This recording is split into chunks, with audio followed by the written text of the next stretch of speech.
Hello everyone, welcome back to the DelfStack Tech Tutorials. And today I'm going to show you how to add the correct answer in Google Forms. It is super easy and I will show you step by step. So just go to your browser and search for forms.google.com. Click on the blank form. We will create a multiple choice question. Here I will name it as a quiz.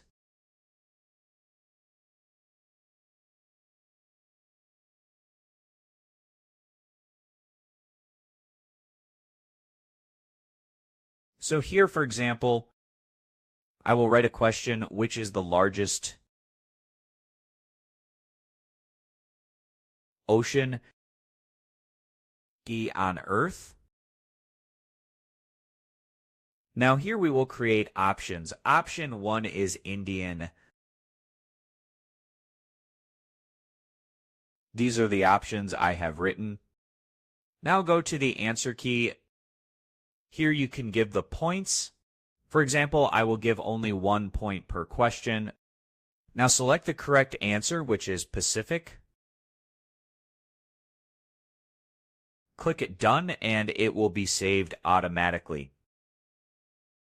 Here you can see which one is correct. And that's it. Now your question has a correct answer, and Google Forms will automatically grade it for you.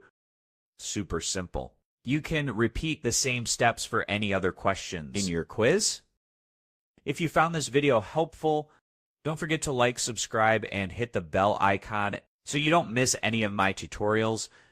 Thank you so much for watching, and I will see you in the next one.